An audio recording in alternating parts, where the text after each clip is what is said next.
And lastly, during your accreditation, President David Granger had called for the U.S. to support, give Guyana support with regards to our territorial integrity.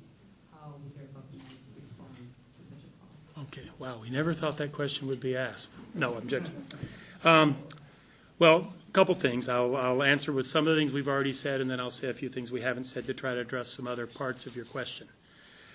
We do maintain our position, that we've been very clear in the past, that any efforts to address the boundary dispute should be through peaceful means and consistent with international law. I think I actually said that at my confirmation hearing with the U.S. Senate, in fact. That was the only question I got from the U.S. Senate. It is important that all parties, both sides, should avoid any actions that could complicate the ongoing efforts to reach a diplomatic solution. I think we've said that before, too.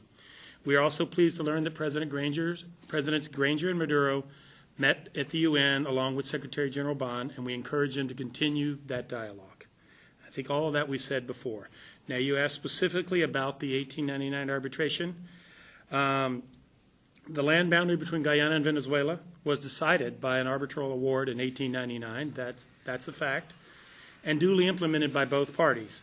It was only several decades later that Venezuela stated its intention to challenge the validity of that award and the land boundary.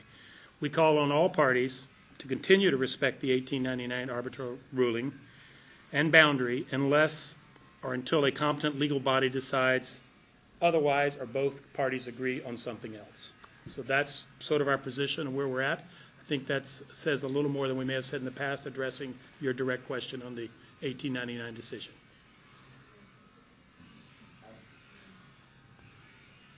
Adam Harris, Prime News. Quick follow-up, sir.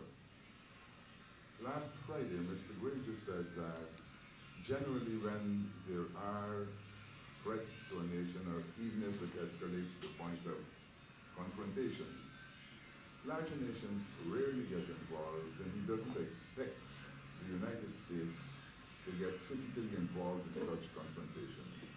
Is that an accurate position, sir? Well, what I would say is an accurate position for the United States is, first, repeat, we encourage both sides to do two things: to try to address the boundary dispute through diplomatic means, and to not do anything that can sort of raise the concerns of one side or the other.